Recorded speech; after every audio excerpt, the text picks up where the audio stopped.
Hello, everybody. I'm Ivan Fairhall, the CEO of Mawson Gold, which is listed on the TSX main board. Mawson has a PEA stage million-ounce Rajapalot gold-cobalt project in Finland, a discovery in Sweden, and a controlling interest in the ASX-listed Southern Cross Gold, who are exploring in the Victorian goldfields, most notably Sunday Creek. Invested opportunity in Mawson is that it's trading at a deep discount to a really strong portfolio of assets, and they've all got forward momentum and upcoming value catalysts, which are fully funded. Ivan, good to meet you. Thanks for coming on the show. And you're undervalued, like everyone, but we're going to find out why today. So I do appreciate your time and coming to tell us about what all the moving parts, as it were. Why don't we start with one of those moving parts? What's your background and story? Sure. Yeah. Thanks for having me on, Matt. It's nice to be here. And look, my background is I'm an engineer by training, and I spent the first part of my career scoping, studying, and also building projects all over the world. But then most recently, 7 years ago, or 2014, I joined a London-based mining private equity fund called Greenstone. And we had about $500 million, and we invested that in development stage assets. And so I brought my technical skills to bear there, and we scoured the globe, and we were looking for these development stage assets, which sort of had critical ingredients to success, which were that they were buildable by junior mining companies, so financeable and permittable, and genuinely could go into production. And that was Greenstone's strategy of how to ensure that you can realize value from your asset and not get stranded. And certainly when the time came that I was looking for the new opportunity to leave Greenstone and join the company, join the corporate side, that was very much that investor lens that I sort of looked through when I considered, what opportunity to take on next. Okay, let's talk about that, and we'll come back to the rest of the team in a second. So let's look at that kind of Greenstone lens that you talk about.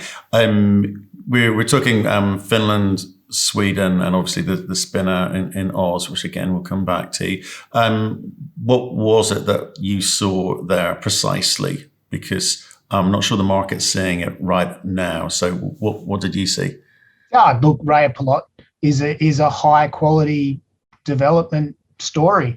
It's 1 million ounces, and the way that the resource exists, and we can go into a little bit more detail around the PEA and what we're looking to bring out, but it's a mineable deposit, and in the right part of the world that you can build a project, low infrastructure burden and all of those good things, and so not getting stranded in an asset that requires a partner to come in and help you build, that's really critical to being able to realize value. I'll explain that bit. That's kind of interesting to most people, because most CEOs come on here and tell me that's exactly what they're looking for. So why do you feel the opposite?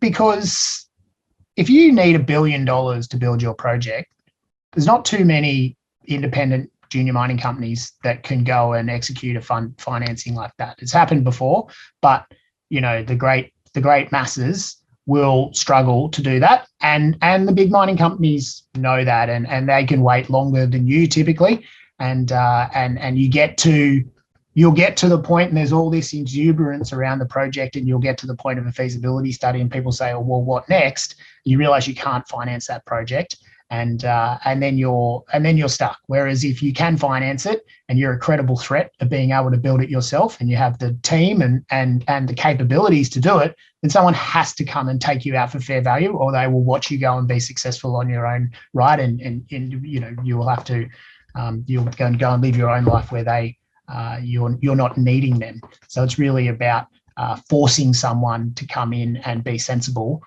if they do want to acquire your project. Right. So you've been with the company, what, 12 months, that sort of time frame? About 9 months. 9 months, yep. Okay. So again, if I'm looking at the market, and as an investor, if I'm looking at the market, I'm going, there are loads of 1 million ounce companies around the world. So therefore, there's a lot of white noise, and I'm trying to find sort of points of differentiation to me that say, so if I buy your argument that, hey, we want to be in control of our own destiny, with a project that we think we can fund without having to wait around for someone to kind of come in and take us out. What's so different about you? You know, why this 1 million ounce project? And indeed, aren't people now looking for 2 million ounce projects? You know, 1 million ounce seems so yesterday in a way. Yeah, no, look, I get that. So first of all, we're doing a PEA to explain why this million ounces is better than other million ounces to begin with. And I think some people have looked at our resource and have somehow drawn some conclusion that it's not economic. And I feel quite strongly that the PEA is going to show otherwise. And there's real good reasons for that. Just to sort of go into the basic ones is the sort of the geometrical setting, how the resource sits. It's not narrow vein. It's got quite thick mining horizons, 5 to 30 meters. Starts at surface. It's gently dipping, and at about 45 degrees. And so why is that good? I mean, just for, again, for the uninitiated or people coming into natural resources, you know, people use, we're all using vocabulary they don't necessarily understand. So you explain why is that important to them? Why should they care?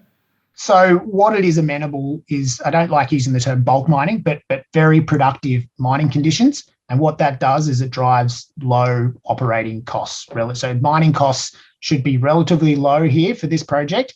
And the other sort of kicker, and this is something that very few people understand, and I was certainly skeptical when I really started to get into the detail, is mining costs in Scandinavia and in Finland are some of the lowest in the world. And you can go and look at operating mines and look at their economics. Go and do the work and look at the operating mines in Finland and look at the mining costs that they achieve in Finland and Sweden. And you see very low mining costs, and that's to do with productivities and labour rates. People, you know, the salaries are nowhere near like they are in Australia and Canada, and so those low low labour costs ish, productive conditions in the mine as well as a productive workforce drive low mining costs, and that is what keeps the cutoff grade down. And at a basic level, you don't need the PEA. You can look at our resource. We've got a cutoff grade of about 1 gram a tonne versus a resource grade of about 3. And so that's already a very good metric of profitability. But I think we need to go to the next step, do the PEA, draw out that. We've got excellent infrastructure. So on the capital side, should have relatively low capital intensity. And Finland is a great place to do business. 20% corporate tax, 0.15% royalty, so practically no royalties, and we own 100% of the project, and there's no other royalties over the project. And so we just got to draw a lot of we've got excellent metallurgy, I should add, very high gold recovery, simple gold metallurgy, and we just got to draw all these ideas together and put them into some economics, and then we should show that we've got a very robust and attractive standalone development opportunity. And to answer your second part of your question, well, why 1 million ounces and shouldn't it be 2? Absolutely, it will be 2 and more at this mine. I feel very strongly about that, and we can talk about the exploration upside. Down dip, all the resource bodies are wide open, and what the PEA gives us, in fact, is a tool to value that exploration upside. We could have turned around and gone and kept drilling down dip and added 300,000-400,000 ounces to the resource and come out with a 1.4 million ounce resource. I don't think the market would have cared. Whereas if you can do some back of the envelope calculations, you don't need a PEA to do this, but back of the envelope type calculations, you add 50% to your resource, you scope the project right, you can double your NPV. So the implied return on capital all of a sudden from drilling out more resources and adding NPV becomes quite large, and you couldn't do that without a PEA. So tying the development opportunity with the exploration upside, and we're not leaving the exploration upside, it's several fold. That's really about how to move the story forward, I think. Okay, brilliant. Okay, so the SRK is doing the PEA for you to end of Q4, maybe end of Q3, beginning of Q4. That sort of time frame. Okay, have you done all the network that you're going to be doing for that? It's still we're doing a sort of a second stage of MET work. It's still ongoing, but I think we've got most of the answers we need for the PEA. We're sort of continuing on ahead. Okay, so you talk about 3 gram per ton gold equivalent. Now that's kind of mixture of gold and cobalt. What's the cobalt represented percentages or dollar terms? About 15% by in situ value. Right. Does that make the network any more complicated, or is it relatively simple, you're saying? So the cobalt isn't a major economic driver for the mine. At 15%, this is a gold mine, you mine for gold. Thankfully, we have typically you see the highest grades of cobalt coincident with the highest grades of gold. So there's no mine planning conflict. You'll mine for gold. Gold drives the economics. You will mine the gold and you'll mine the cobalt with it. You'll grind the gold and you'll grind the cobalt with it. And so you have this tailings stream effectively out the back of the CIL, which is going to be cobalt rich. And it's a question of what you can do with that. We know a reasonable amount about the mineralogy of the cobalt and sort of 2 main mineral types. It's susceptible to flotation and magnetic separation. And we're really spending time at this stage on the network just to try to find out the right place for the project, the market to meet the project. And, we live in a world in Europe and in Finland where cobalt is incredibly important, and Finland has a real toehold on the cobalt story in Europe for reasons we can go into it if you'd like. But we've got the 5th largest active cobalt mine project in Europe. And being able to sell cobalt into that market is important strategically as much as it is economically for the project, probably more so than economically. Yeah, absolutely. I think there's the big sort of European ecosystem for EV batteries and infrastructure build out more broadly is exciting times. And I think the Nordics are fitting into that quite nicely. Just talk to me about so I want to stay with the PEA as well, but in the context of the market at the moment. Most announcements in the market for the last, 5-6 months have been received with sort of shrug of the shoulders and very little reaction. Do you think that you initiated the kind of PEA study to try and put some economics around this so people get a sense of who you are, to try and get some sort of standout about who you are, versus, well, actually, we should, maybe this kind of 2 million ounce target would have been a much, much better thing to go for? I mean, what are the decision making around that kind of trade off, that play off between getting on with it and putting some economics in the market? Yeah, look, I think as sort of a standout, we talked about at the top of the interview about the importance of having a credible mine at your disposal. And at the end of the day, if you want to sit around and drill and raise money and continually sort of drill, then that becomes increasingly difficult over time, I think, obviously subject to results. So, parking that, our decision to go to the PEA was threefold. First of all, we believe that the market doesn't understand our deposit, and we needed a PEA to articulate the value better and allow people to see what the potential really was. And we've gone into some of that. It gives us the opportunity to value the exploration upside that we believe exists and help. It becomes a decision-making tool, in fact, in how we allocate capital and how we add value to the company if we've got a way of valorizing that exploration upside.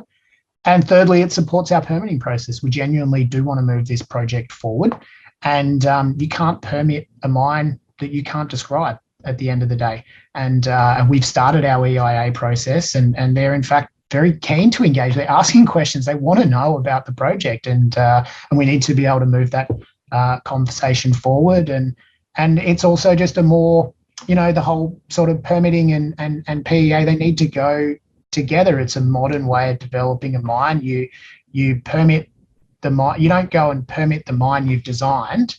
You design the mine you can permit. And so we need to move these things together forward, and that's what we're doing. Okay, so thank you for that. Because I always think it's interesting for people to understand the mindset and the thought process of the management team and the board as to how you navigate your way around a sort of a very kind of fluid environment like the economy is at the moment, but also like sort of changing attitudes to mining, jurisdictionally, environmentally, etc. So I do appreciate that, I really do.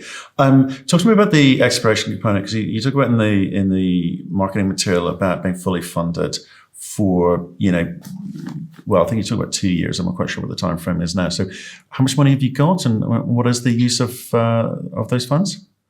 So we've got about $4.5 million cash, and that sees us comfortably funded through this year, where we're delivering a PEA. We've got some summer exploration work that we did an announcement on a couple of weeks ago around really opening up the interior of the property and doing some mag work and some basement of till drilling and taking a leaf out of some of our successful peers in Finland, like Rupert, and made a fantastic discovery based on some basement of till drilling. And of course, Southern Cross sits in the background. It's funded separately via the cash that they raised on the IPO, and their drill rig's turning pretty intensely, and they've got a second drill rig mobilising the site and probably looking for a third. And so quite a lot of drill results to be coming out of Australia. But let's kind of keep that separate, okay? That's a separate entity. You've spun that out, and you're sitting 60% of that, and I think there's some real value to that. And in fact, there's more value to that than there is in your entire company, strangely. But I'll let you make your argument about that in a second. But your own drilling is going to be used to what end? Can you break down dollars or meters, and what type of drilling and what type of data do you think that's going to add to? Well, presumably not the PEA at this point, but what do you want to learn? No. The drilling will not be resource expansion. It's target generation. Okay. Because we've got a very large property. We've got about 18,000 hectares there in Finland, and we've drilled 10%, like a very small amount.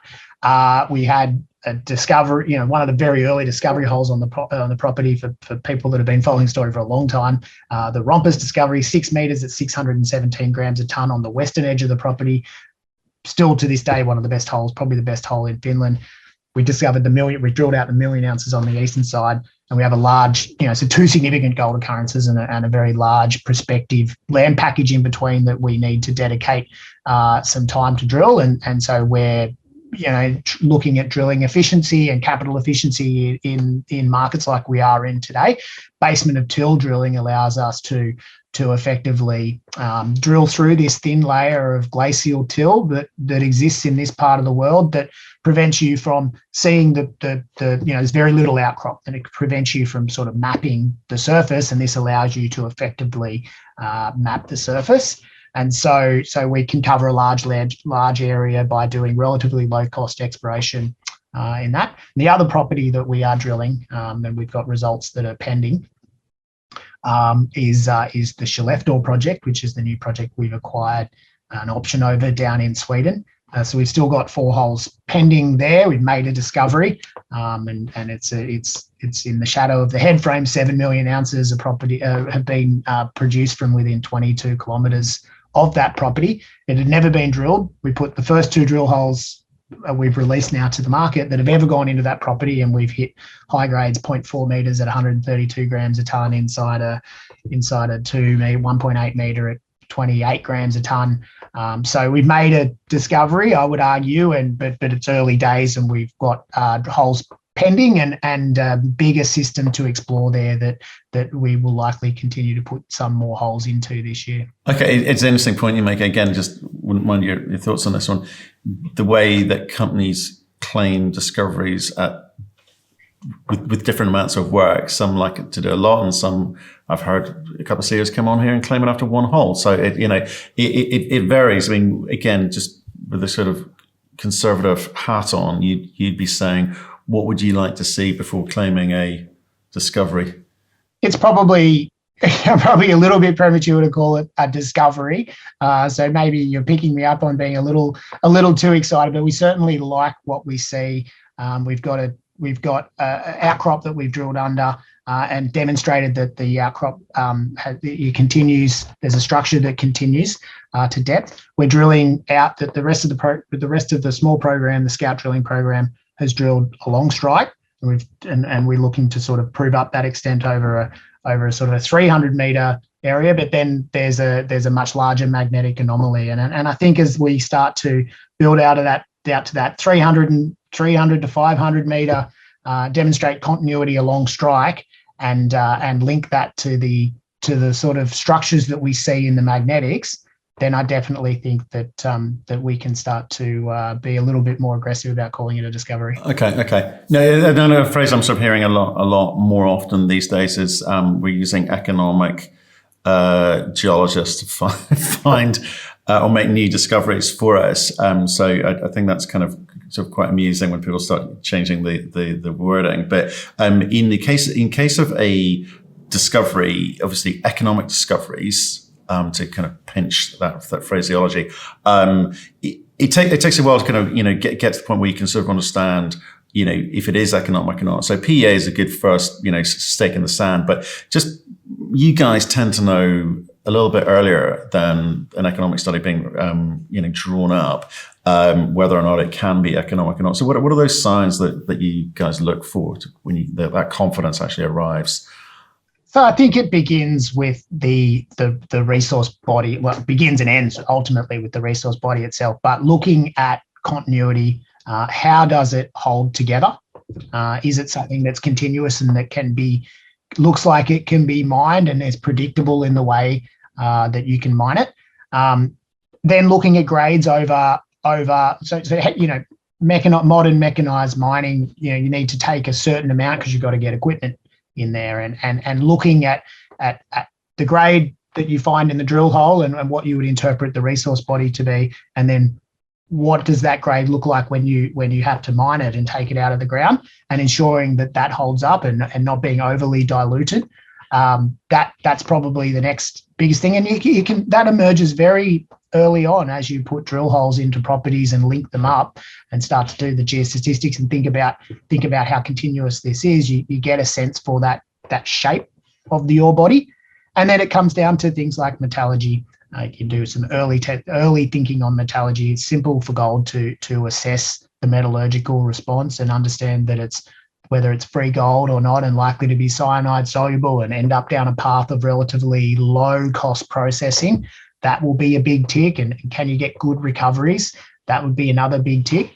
And then looking at the infrastructure burden for a project. What is it going to take to set up a mine here? And when we look at our Skelleftea project, it's obviously very early days, but this deposit or this tenement has several operating mines around it. Within 20 kilometres, there's two or maybe three operating mines, and so potentially one doesn't even need to go and build a new project at all, and not a new tailing, maybe no new tailings dam, maybe no new plant, and could it be trucked? And these higher grade discoveries like the one I'm describing that I think that we've sort of looking at making here is certainly truckable, a relatively short distance it would need to go, and so development hurdles start to look a little bit lower.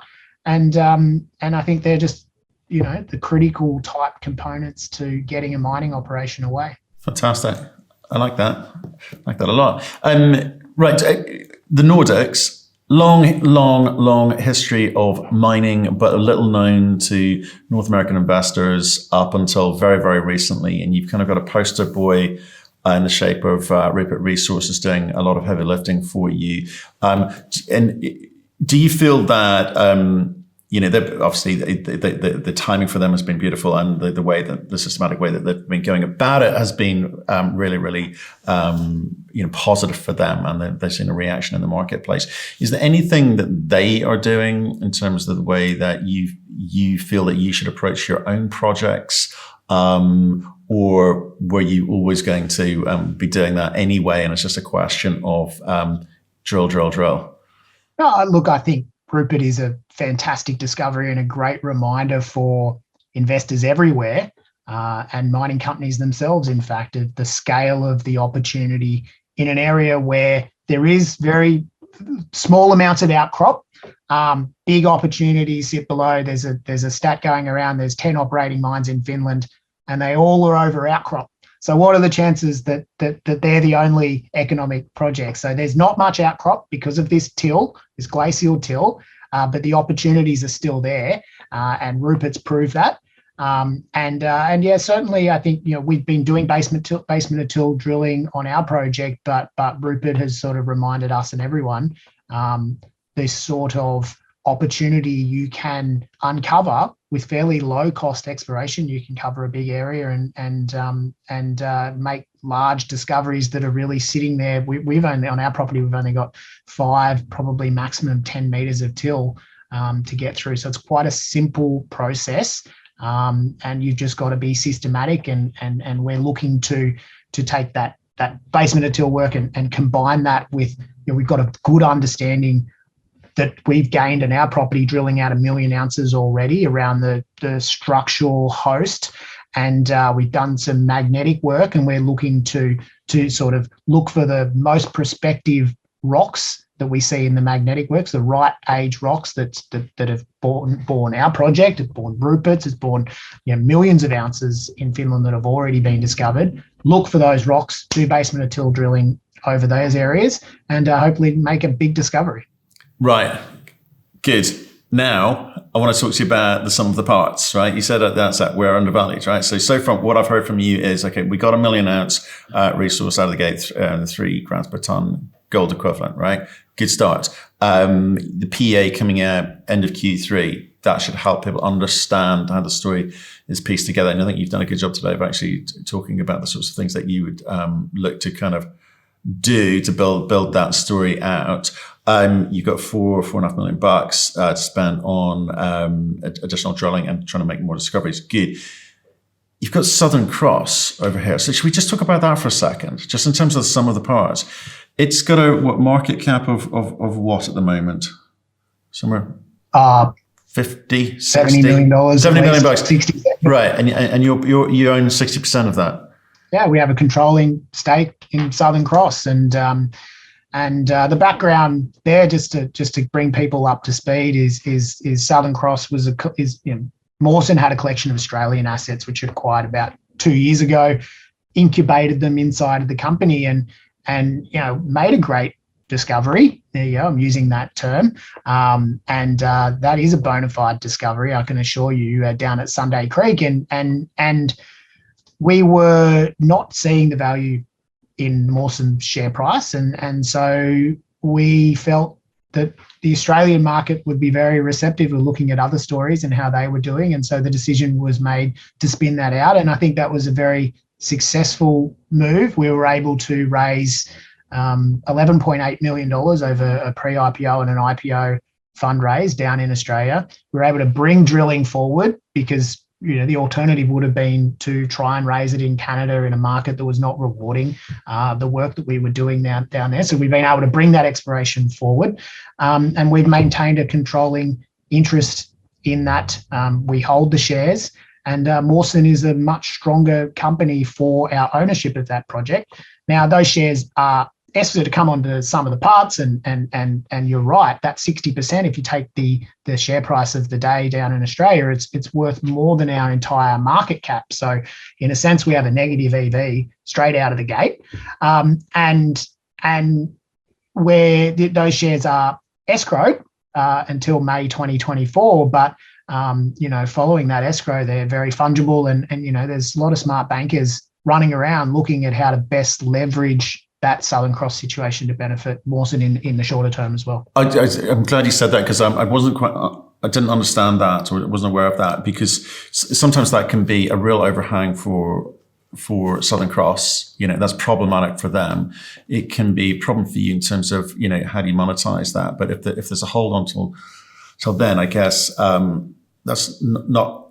Well, it's not an issue, but there's also no way of you kind of monetizing that. So between now and then, you've got to hope nothing goes wrong, or it gets a whole lot better, right? So why was it structured like that? That's at ASX. So it's a vendor rule from the ASX that vendors get locked up for 2 years for that very reason. In fact, to ensure that the valuation that is ascribed to the asset has a chance to settle. And in this case, I think the discovery that's been made since IPO or the drilling that's been done since IPO has taken it to a whole new level. But it's removed an overhang, and it's allowed Southern Cross to perform. It's a much tighter structure and hasn't had disinterested shareholders that have been selling into that. And so they benefited, and indirectly, obviously, Mawson's benefited in the sense that there's been huge value creation down there. It's a very solid asset that sits on our portfolio. Not something that we can certainly, in a simple sense, immediately monetize, nor would we necessarily be looking to. And we're gonna give them a chance to generate a lot of value through the work that we're doing down there. And in the meantime, we'll be a very happy shareholder. Right, and you kind of got some shared directors as well, presumably. So everything's going to be done amicably, and basically, you're not going to damage each other. I don't think it's in anyone's interest to damage each other. When you look at, I've been in this situation in my former life at Greenstone, being a very large shareholder in a relatively small and illiquid company. It's not in anyone's interest, in fact, to go and do anything silly. And so being, doing things that are constructive and for the greater good is really the only way to go about that. And obviously, we wouldn't be looking to do anything that destroyed. We would stand to lose the most if we trashed Southern Cross's share price. So it'd be the last thing a company like Mawson would ever do. Okay. No, it's just worth discussing and being very clear. Mike Hudson is the is he your chairman? Is that right? As well? He's our executive chairman in this period where he's helping me transition. Okay. But he's the MD down in Australia for Southern Cross. Okay, cool. So again, just coming back to that, some of the parts thing. So you kind of put a value on something, whether or not you can access it today or not, is kind of irrelevant. That there's a value attributable to that, and you can look at it. Go look at Southern Cross Gold share price. You've talked about your assets and the Scandinavian assets, Finland.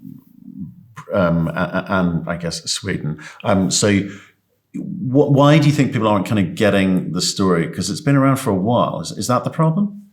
Yeah, look, I think that people have, Mawson's been around a while, and what we have here is I don't like to use the term, but it's a new Mawson.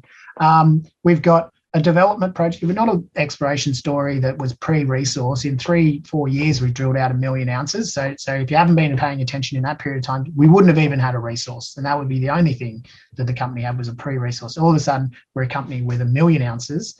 It's a development stage project. We're doing a PEA and we're doing permitting, and it has forward momentum.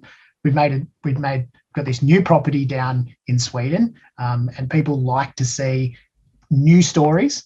This is a new story. It's a project that's never been drilled, and so far we've got gold in the first 2 drill holes, and we expect that hit rate to continue. And so new exploration news, and then we've got this optionality and leverage that comes from having the tiger by the tail, so to speak, with this hot new story down in Australia and being a significant shareholder and indirectly benefiting from the good work that they are doing down there. And so it's time that people took a closer look at Mawson, looked at this sum of the parts valuation. Any one of our assets, certainly out of Finland and Australia, either one of those assets easily underwrites the value in the company. And when you put them together, and you look at the market cap of Mawson, it sort of becomes ridiculous. And it's clear we just need to get that story out there and articulate the value that's already been created in the best possible way, not let alone the future value from ongoing exploration and alike. But okay, again, you from your history at Greenstone, you'll probably have a view on this one, which is, if you look at your share register, it's very institutional heavy at the moment, and that's possibly a factor of what went on in 2020. How's the liquidity? Because it seems quite low, and that's again a bit of a problem. You've got 30% free float here. What do you do about something like that? Because that's important to you.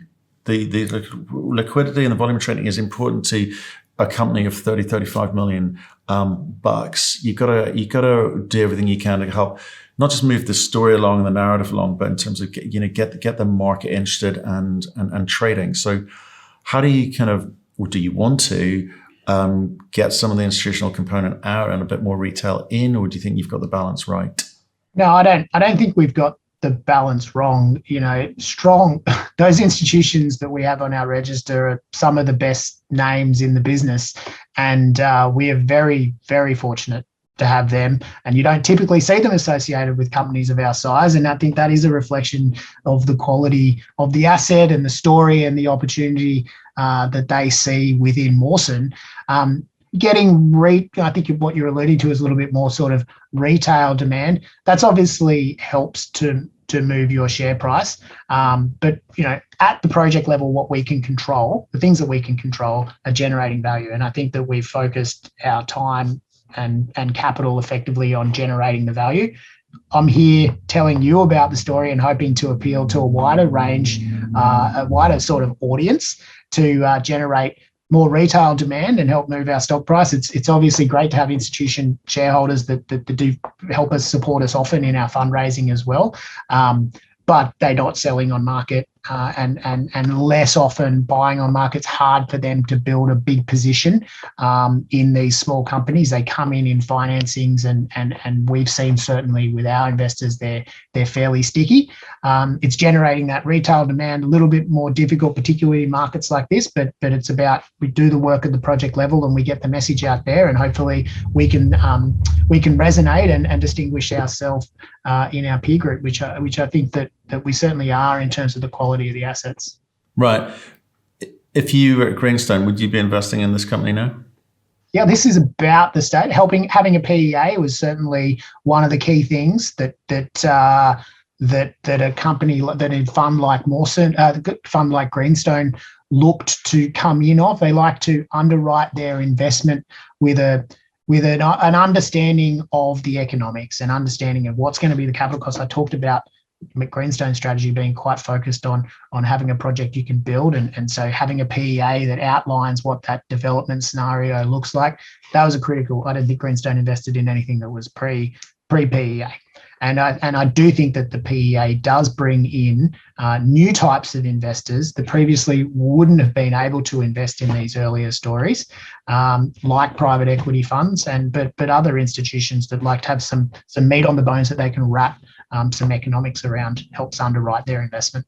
Okay. Well, Ivan, I appreciate the run through of what you're up to. Sounds like the new Mawson has got a lot going on, and I look forward to seeing what happens with the drilling. Obviously, PA we're going to look out for sure. And if there's any new discoveries, give us a call. Thanks, Matt. Good to be on.